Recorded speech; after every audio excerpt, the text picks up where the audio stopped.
I don't Chioma understand. The Nwachukwu job posting read said the teaching contract position. 3 I came here times to teach English. before her hands started shaking. Marriage agreement, duration 24 months. Termination clause, death of either party or mutual consent with financial penalty of $2 million USD. She looked up at the man across the mahogany desk. Jin Tae-sung, her soon-to-be husband. He was devastatingly handsome. Sharp jawline, cold eyes, an expensive suit that probably cost more than her entire education. He watched her with the expression of someone examining an insect under glass. I don't understand, The job Chioma posting whispered. said teaching position. The job I came posting here to said teach teaching English. position. Your father I gambled came away here to 500 teach million English. won. Your father gambled away 500 million won. Tae-sung's voice was ice. My family's money. He offered you as collateral when he couldn't pay. We accepted. The room tilted. It's That's illegal. human trafficking. That's illegal. It's a marriage contract. Perfectly legal. He slid a pen across the desk. Sign it. Fulfill the 2 years. And your father's debt is cleared. Your family back in Lagos stays safe. Refuse. His smile was cruel. Well, accidents happen, especially to families who owe dangerous people money. Chioma's vision blurred with tears she refused to let fall. You can't do this. I just did. He stood, towering over her. Welcome to Seoul, Miss Nwachukwu. Or should I say, Mrs. Jin. The pen felt like a death sentence in her hand, but the faces of her mother, her younger siblings, flashed through her mind. Her father's addiction had already destroyed so much. If she refused, they'd all pay the price. Chioma signed her name, and with it, signed away her freedom. What she didn't know was that Jin Tae-sung needed her just as desperately as she needed to protect her family, and that the next 2 years would be a war neither of them was prepared to fight. Hey soulmates, if you're enjoying Soul and Soul Stories, kindly hit that subscribe button. It means the world to me. Now, let's get back to it. This one's going to hurt before it heals. Stay tuned for the twists that will leave you emotionally stunned. Jin Tae-sung was 35 years old and had perfected the art of not feeling anything. As heir to Jinsung Group, one of Korea's largest conglomerates, he'd been groomed from birth to be ruthless, calculating, and emotionally unavailable. His father trained him through brutality. His mother died when he was 8, and he'd learned quickly that showing grief was weakness. By 25, he doubled the company's profits. By 30, he was the most eligible bachelor in Seoul and the most untouchable. Beautiful women threw themselves at him. He treated them like business transactions. Pleasant, forgettable, meaningless. Marriage had never been in his plans, until his grandfather, the family patriarch, and the only person Tae-sung had ever truly respected, was diagnosed with terminal cancer. 6 months to live, maybe less. And the old man had one final demand: see his eldest grandson married before he died. I don't care who, his grandfather wheezed from the hospital bed. But you will marry, Tae-sung. You will give this family a future. Or I will remove you from my will and give everything to your cousin. His cousin. The incompetent idiot who'd run the company into the ground within a year. Tae-sung had exactly 3 months to find a bride and convince his grandfather the marriage was real. Not a contract, not a business arrangement, real. That's when the opportunity fell into his lap, literally. A Korean-Nigerian crime syndicate his company had financial ties with approached him with a problem. A debtor who couldn't pay. A daughter who could be offered as settlement. They needed legitimacy for the arrangement, and Tae-sung needed a bride. Perfect.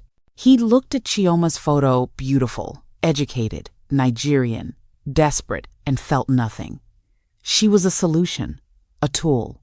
He'd marry her, parade her in front of his grandfather for a few months until the old man died, then divorce her and send her back to Nigeria. Simple, clean, emotionless. What he didn't anticipate was the fire in her eyes when she realized what her father had done. The way she held her head high even as her world collapsed. the defiance wrapped in dignity. For the first time in years, Jin Tae-sung felt something: irritation, fascination, the unwelcome realization that his convenient bride was going to be far more complicated than he'd planned. The wedding was a nightmare, dressed in white silk. Chioma wore a hanbok traditional Korean wedding dress that probably cost more than her family's house in Lagos. It was beautiful. She hated it. Hated the photographer capturing her joyful smile. Hated the small gathering of Taesung's family who looked at her like she was an exotic pet he'd acquired. Taesung played his role perfectly. Attentive groom, gentle touches, soft smiles that never reached his eyes. To everyone watching, they were a love match, the Korean heir who'd fallen for an African beauty during his business travels. The lie was immaculate. "Smile," he murmured in her ear during photos, his hand on her waist. "You're supposed to be happy. I'm supposed to be free," Chioma whispered back. "You'll learn that freedom is overrated." His grip tightened slightly, especially when it costs your family their lives. The threat was delivered with a smile bright enough for the cameras. That night, he brought her to his penthouse, a sprawling space with cold, modern design that felt more like a museum than a home. He showed her to a bedroom. "This is your room. Mine is down the hall." We maintain separate spaces. Relief and confusion warred in Chioma's chest. "We're not consummating the marriage." "No." His expression was bored. "I have no interest in touching you. This is business. You'll attend events with me, play the loving wife in public, and stay out of my way in private. Follow those rules, and these 2 years will pass quickly." "And if I don't follow your rules?" Taesung stepped closer, crowding her space. "Then I'll make every single day of these 2 years feel like a lifetime." "Your choice, Mrs. Jin." He left her standing there, alone in a beautiful prison, wondering how her life had become unrecognizable in less than a week. The first month, Taesung was coldly polite. They coexisted like strangers. He'd leave for work before she woke, return late. They'd have dinner in silence when his schedule required her presence. He never raised his voice, never touched her beyond what was necessary for public appearances. It should have been tolerable. But then his grandfather's condition worsened, and everything changed. "We're having dinner with my family tonight," Taesung announced one morning. "Grandfather wants to see his new granddaughter-in-law. You'll wear the dress I had sent to your room. You'll smile. You'll convince him this marriage is real and loving. I'm not an actress. Learn quickly." His eyes were cold. "Everything depends on him believing we're happy. Everything." The dinner was at the family estate. Massive, intimidating, filled with relatives who examined Chioma like she was something to be judged and found wanting. Taesung's aunt made comments about exotic choices. His cousin asked invasive questions about Nigerian culture.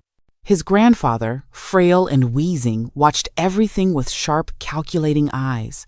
"She's beautiful," the old man said in Korean. Chioma had been learning the language in secret. "But does she make you happy, Taesung?" "Very happy, grandfather." Taesung took Chioma's hand, raised it to his lips.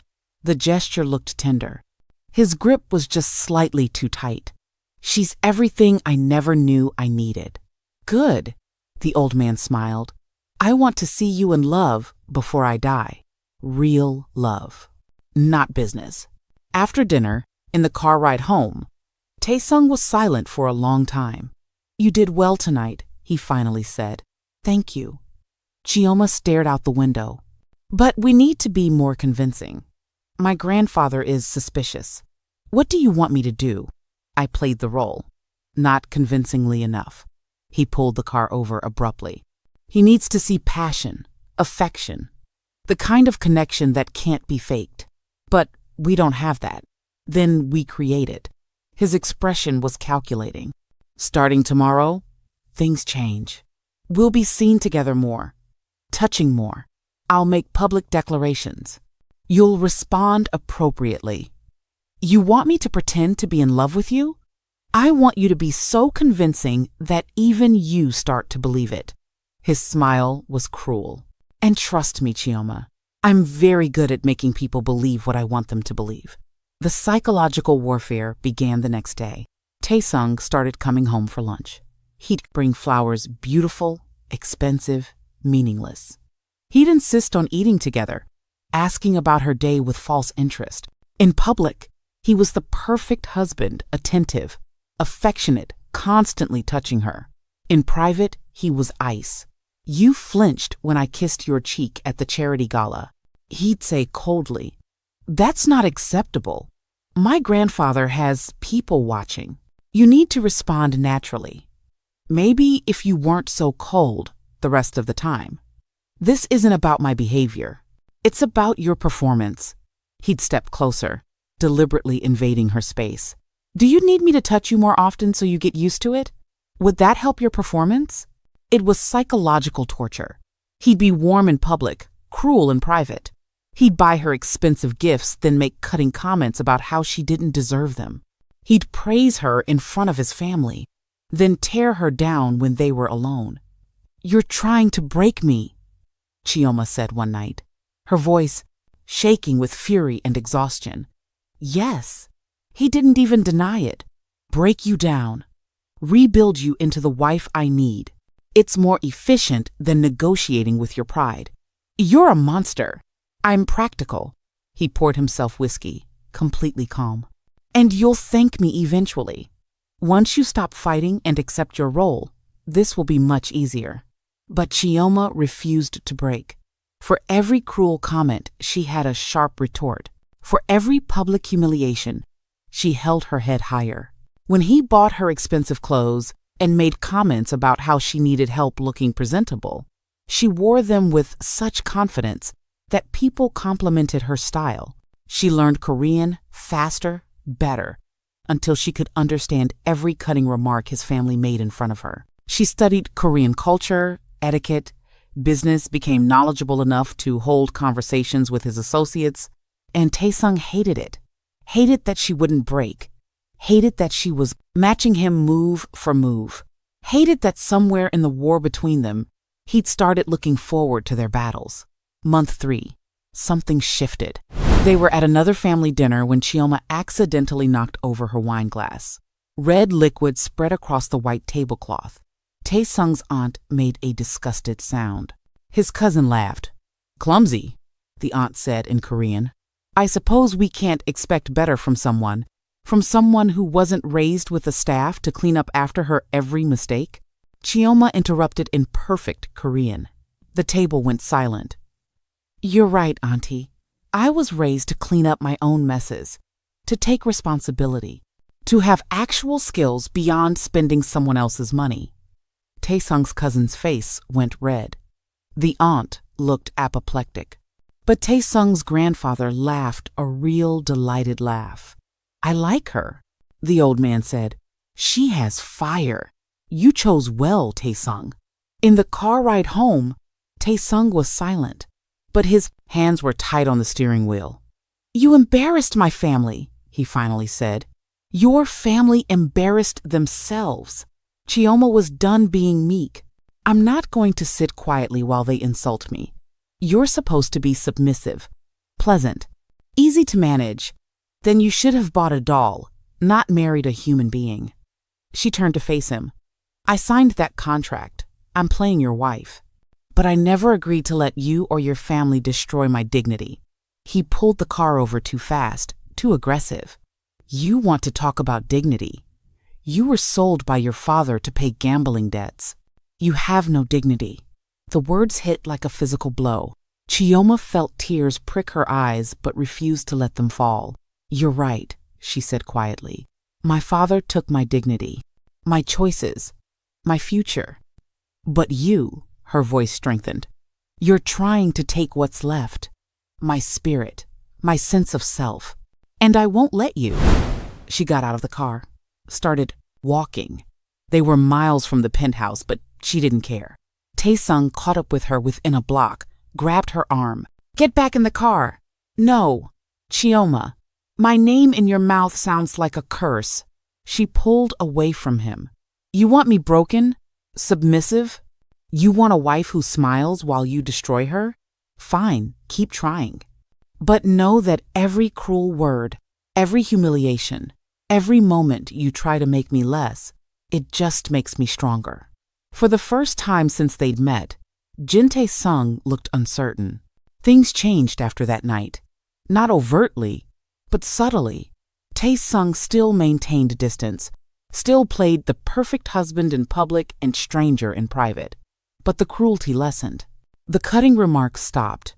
He still brought flowers, but now he genuinely asked if she liked them. Why the sudden change? Chioma asked one morning over breakfast. No change. But he wouldn't meet her eyes. I'm simply adjusting my family strategy. Your strategy to break me? You can't be broken.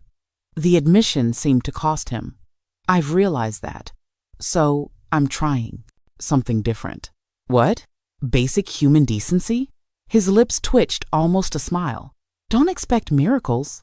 But the miracles kept coming in small doses. He stopped criticizing her clothes, started asking about her day and actually listening, defended her when his aunt made another cutting remark, even hired a Nigerian chef to make her traditional meals once a week. I don't understand you, Chioma said one evening. They were on the penthouse balcony, watching Seoul's lights. One day you're cruel, the next you're almost kind. What game are you playing? Tae-sung was quiet for a long time. What if I told you the cruelty was the game? And this, he gestured between them, this is me forgetting how to play it? I'd say you're a liar who's trying a different manipulation tactic. Smart. He turned to face her. Properly. But wrong. The truth is, he stopped, struggled. The truth is, my grandfather is dying faster than expected. He has maybe a month. And he's asked to meet with you, alone, to make sure you're happy, that this marriage is real. Chioma's stomach dropped. And if I tell him the truth, then he dies, knowing his grandson is exactly the monster he feared he'd raised. And he changes his will. Tae-sung's expression was carefully blank. My cousin will inherit everything. And within a year, Jin-sung Group will collapse, taking thousands of jobs with it, including the charitable foundations my grandfather built, the scholarships, the hospitals. So I have to lie. Again, I'm asking you to lie. There's a difference. He moved closer. And in exchange, I'll tell you the truth about why I really married you. Why I needed you specifically. I thought it was just convenient. It was supposed to be. His jaw clenched. But the organization that holds your father's debt? They're connected to my cousin. They sold you to me knowing I was desperate for a bride, knowing I'd accept any terms. Chioma's mind raced. Why would your cousin help you? Because the terms included a clause, hidden in the contract. If you and I divorce before the 2 years are up, your father's debt transfers to me. 500 million won becomes my responsibility. And the organization gets leverage over me. So if you're cruel enough to make me leave, then my cousin wins, gets the company, gets the leverage, gets everything. Tae-sung's expression was bitter. I didn't realize it until 2 weeks ago. By then, I'd already started the psychological warfare, already tried to break you, and now, he laughed without humor. Now I'm trapped in my own game. Let me get this straight, Chioma said slowly. You've been cruel to me, trying to make me so miserable I'd beg for divorce, even though that would destroy you financially and professionally? Yes. Why? Because I thought breaking you would be easier then. He stopped. Then what? Then admitting I wanted you to stay. The confession came out rough, honest, from the moment you looked at me with fire in your eyes instead of fear. When you refused to be diminished. When you learned Korean just to throw my family's insults back in their faces, you were supposed to be convenient, forgettable. Instead, you're human? Chioma's voice was sharp. Inconveniently human? Inconveniently perfect. He turned away. And I don't know what to do with that. I don't know how to want something beyond business, beyond strategy. You make me feel things I've spent years learning not to feel. Chioma should have felt vindicated, triumphant. Instead, she felt exhausted. You're telling me this now because you need me to convince your grandfather we're in love? I'm telling you this because you deserve to know the truth. He faced her. And because I'm offering you a choice. A real one this time. What choice? Meet with my grandfather. Tell him we're happy. Let him die in peace. After he's gone, we maintain the marriage for the remaining time. But as partners, not enemies. No more cruelty. No more games. He searched for words. Just two people surviving a situation neither wanted. And if I refuse, then I'll tell him the truth myself. Let the chips fall where they may. His smile was sad. I've hurt you enough. I won't force you into more lies. Chioma studied his face, this cold, beautiful man who'd spent months trying to destroy her, and was now offering her power over his entire future. I'll meet with your grandfather, she said finally, but not for you, for the thousands of people who depend on Jinsung Group, for the foundations and scholarships, for the good your grandfather built. Thank you. I'm not finished. Her voice was steel. After he's gone, we renegotiate everything. New terms, real partnership. And you, she stepped closer. You spend the next months proving you're capable of being more than a cruel, manipulative monster. And if I can't, then at least I'll know I tried to see the humanity in you before I walk away. She held out her hand. Deal? Taesung looked at her extended hand for a long moment, then took it, his fingers warm around hers. Deal. Chioma met with Grandfather Jin in his hospital room 3 days later. The old man looked frail, oxygen tube in his nose, but his eyes were sharp as ever. Sit, child. He gestured to the chair beside his bed. Tell me about my grandson. Chioma had prepared lies, pretty words about love and happiness. But looking at this dying man, she found herself telling a different truth. He's difficult, she said honestly, cold, controlling. He doesn't know how to express emotion, so he tries to control everything around him instead. The old man's eyebrows rose. This is how you describe your husband? But, Chioma continued, he's also brilliant. And underneath all that ice, there's someone who cares deeply. He just doesn't know how to show it. He's protected me in ways I didn't even realize. Fought for me when I couldn't fight for myself. And he's trying, really trying to be better than what he was raised to be. Do you love him? The question hung in the air. Chioma thought about the past months. The cruelty and the unexpected kindnesses. The war between them that somehow became something else. The way her heart had started racing when he walked into a room. The way she'd started missing him when he was gone. I don't know, she said honestly, but I think I could. If he lets me see the real him instead of the armor he wears. Grandfather Jin smiled, sad and knowing. He's like his father, taught that emotion is weakness. I tried to show him different, but he coughed, his breathing labored.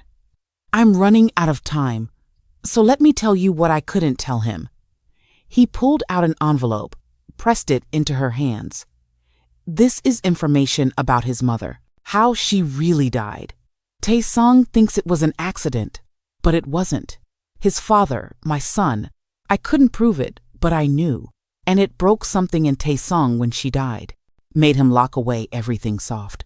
Why are you telling me this? Because you're the first person I've seen make him feel something again. The first person he looks at, like she matters. The old man gripped her hand with surprising strength. Don't let him waste that. Don't let him hide behind cruelty because he's afraid. Make him face what he feels. Promise me. Chioma felt tears slide down her cheeks. I promise. The old man died 2 days later, peaceful in his sleep. At the funeral, Taesung was composed. Perfect. Not a crack in his armor. He gave the eulogy with a steady voice. accepted condolences with appropriate grief, stood stoic through it all. But that night, Chioma heard sounds coming from his room, went to check, found him sitting on the floor of his closet, his grandfather's watch in his hands, shoulders shaking with silent sobs. She should have left him alone, should have given him privacy. Instead, she sat beside him, didn't speak, just sat there until his breathing steadied. He was the only one who ever, Taesong's voice broke, the only one who saw me as more than a tool, more than an heir, just me. I know. Chioma took his hand. I don't know how to do this. How to be what he wanted me to be. Then learn. She squeezed his hand. You have time. We have time. He looked at her, then really looked at her, and something shifted in his expression. Why are you being kind to me? After everything I've done? Because your grandfather asked me to. Because I promised him I wouldn't let you hide. She wiped tears from his face with gentle fingers. And because I think there's a good man under all that ice, I want to meet him. The next months were different. Taesong stopped playing games, started being honest awkwardly, painfully honest. He told her about his mother's death, about his father's coldness, about how he'd learned that controlling everything was the only way to survive. Chioma told him about Lagos, about her father's descent into gambling, about the shame and fear that came with being sold, about her dreams of teaching that seemed impossible now. They started having real conversations, real dinners, real moments of connection. And slowly, carefully, they started falling. Not the dramatic, sweep you off your feet kind of love, the quiet kind, the kind built on trust, earned through honesty and vulnerability, the kind that grew in moments, him making her Nigerian breakfast badly, her teaching him to laugh again, both of them learning to be human together. 6 months after his grandfather died, Taesong found Chioma in the penthouse library. I found something. He handed her a document. Your father's debt. I paid it off. You're free to leave whenever you want. Chioma's heart stuttered. What? The contract specified 2 years, or until debt satisfaction. The debt's satisfied. You can go home, back to Lagos, back to your life. His expression was carefully neutral. I won't stop you. Why now? Because I don't want you here out of obligation. He met her eyes. I want you here because you choose it. Choose me. Not the contract, not the debt. Just, his voice roughened, just me, if I'm worth choosing. Chioma looked at the freedom he was offering, the way back to everything she'd lost, then looked at the man in front of her. Still cold sometimes, still learning how to be warm, but trying. Every day, trying. I choose you, she said softly. Not the heir, not the company, just the man who's learning to be human again. That's who I choose. The kiss was inevitable, tender, all the months of war and walls finally crumbling. When they broke apart, Taesong pressed his forehead to hers. I don't deserve you. Probably not. Chioma smiled. But you're worth the effort anyway. 1 year later, Chioma opened her own international school in Seoul, funded by Yinsung Group's charitable foundation, teaching children from all backgrounds. Taesong sat in the front row of the opening ceremony, looking at his wife with undisguised pride. His family had eventually accepted her, especially after she'd proven herself shrewd in business discussions and impossible to intimidate. His aunt even apologized. His cousin's schemes had been exposed, and he was removed from the company entirely. Late at night, in their shared bedroom now, Taesong pulled Chioma close. Do you ever regret it? He asked. That your father sold you? That you ended up here? I regret how it started, Chioma said. Honestly, the lack of choice, the cruelty, the fear. But I don't regret where we ended up. She kissed him softly. You were trying to break me, to push me away. Instead, you broke yourself open, and I got to see who you really are underneath all that armor. A monster? A man, she smiled. A difficult, complicated, still learning how to love man. But mine. Yours? He agreed. Always yours. Soulmates. If this story grabbed you, if you felt every moment of cruelty and every moment of transformation, hit that like button. Subscribe for more arranged marriage, enemies to lovers, dark romances that end in light. Comment. Did Tae-sung deserve forgiveness? Or should Chioma have walked away when he freed her? I genuinely want to know what you think, because this story lives in morally complicated space. Thank you for being here. Thank you for letting me tell you stories about imperfect people finding perfect love. Until next time, soulmates, remember that sometimes the person trying to break you is really just breaking themselves open. And that's where real love begins. Welcome to Soul and Soul Stories.